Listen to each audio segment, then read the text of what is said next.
Donc aujourd'hui nous voyons l'aiguisage de la lame d'ébéniste.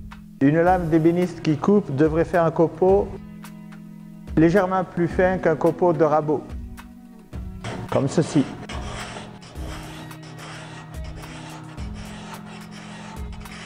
Si la lame ne coupe pas assez, elle va faire juste de la poussière.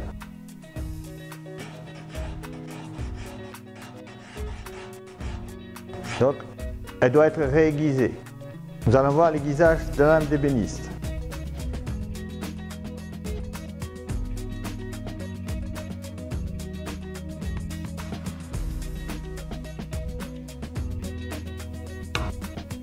Pour aiguiser la lame d'ébéniste, ça prend un affiloir, triangulaire, rond ou ovale, une lime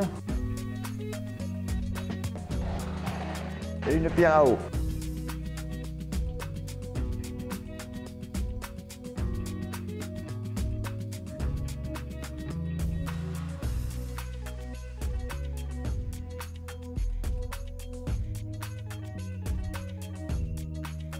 Donc d'abord, si la lame a déjà été aiguisée, il faut enlever le morfil qui a été créé par l'affiloir.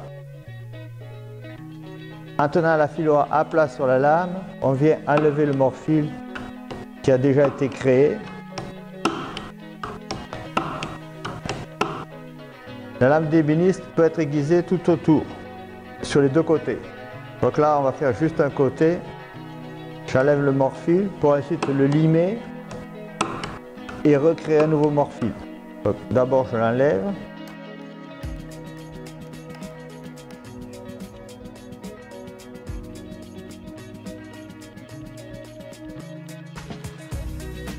Si la lame est neuve, quand on la reçoit, elle est à ce stade-là. Donc on va commencer par la limer. On prend une lime douce avec une piqûre très fine et on vient limer tout le long de la pièce de métal en arrondissant légèrement les coins.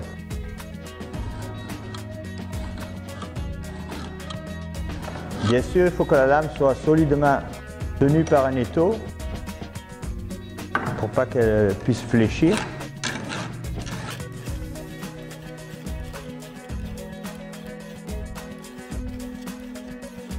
Il est préférable d'arrondir légèrement les extrémités. On peut l'arrondir sur toute la longueur ou juste les extrémités, ça c'est à la préférence de chacun.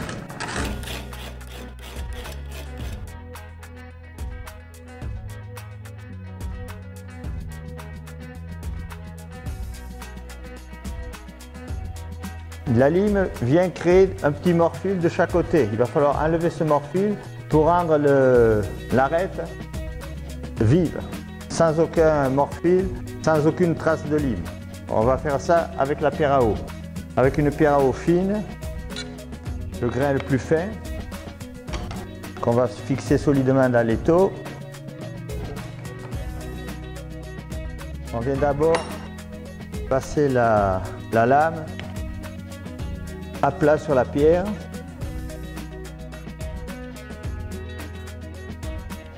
D'un côté, jusqu'à enlever complètement le morfil, ensuite de l'autre.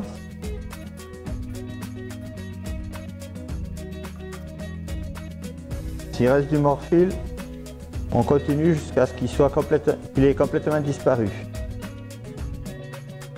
On va rajouter de l'eau, enlever la boue d'aiguisage. Lorsque le morfil a complètement disparu sur les faces, on va le passer sur le champ. Pour ça, on peut prendre un bloc de bois pour bien tenir la lame à 90 degrés. Puis on insiste sur les bouts qui ont été légèrement arrondis.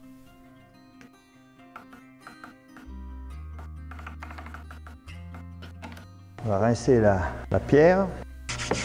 Rincer, redresser la pierre pour qu'elle soit bien propre.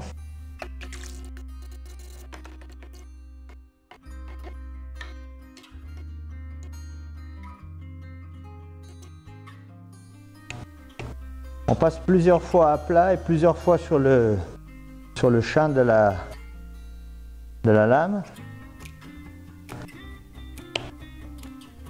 afin de rendre l'arête très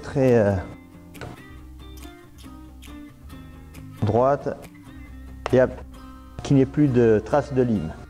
C'est une opération assez longue, mais si on la néglige, si on ne fait pas bien cette opération-là, on ne réussira pas à relever un beau morfil.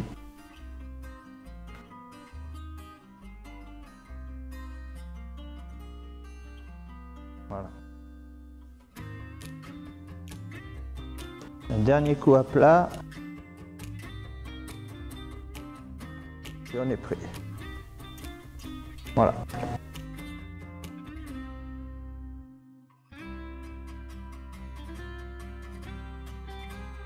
D'abord, écraser le fil.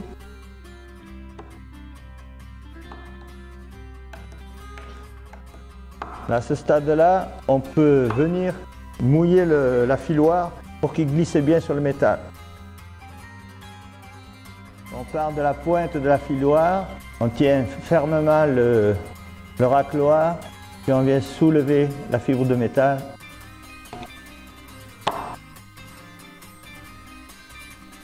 S'il y a un endroit où on s'est mal pris, on reprend. On fait un côté, puis on peut faire l'autre.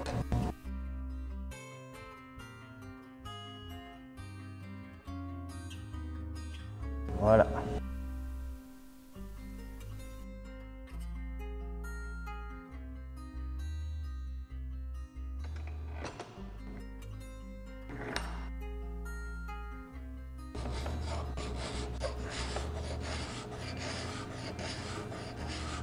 Voilà.